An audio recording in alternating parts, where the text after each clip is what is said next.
لارەکانی هەفتەی حوتەمی قۆناغی کۆتایی خولی نایەبی کوردستان هەندرێن لەسەر یاریگای خۆی میوانداری پێشمەرگەی هەولێری هاوشاری کرد.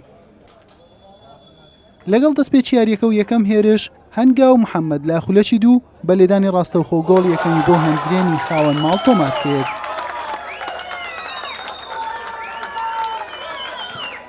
ڕێکار هاشم خەریک بوو ئەنجامەکە بۆ پێشمەرگە یەکسام کاتەوە، بەڵام سۆران عەزیز هەندرێنی ڕزگار کرد. هەندرێن بەردەوام مەترسی لەسەر گۆڵی پێشمەرگەی هەولێر دروست دەکرد بە بوونی هێرشبەرێکی خێرای وەک یاسر قاسم کە بوو بۆ سەر ئێشە بۆ بەرگریکارانی پێشمەرگە، بەڵام نیوە یەکەم بەم ئەنجامە بە کۆتا هات.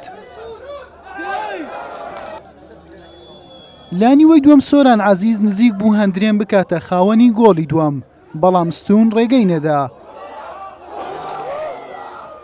لاخولەکی 54 دڵدار خضر لایەنەی پێشمەرگەی هەولێر کارتی زەردی دووەمی بەڕووبەرز کرایەوە و با کارتی سوور کرایە دەرەوە.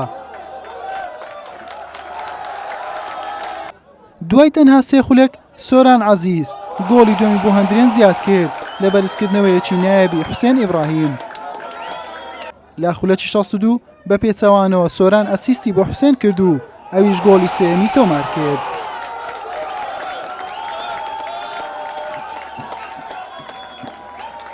لاخولەکی 68 یاسر قاسم بە خێراییەکەی بەرگریکارانی پێشمەرگەی بڕی و گۆڵی چوارەمی بۆ هەندرێن زیاد کرد.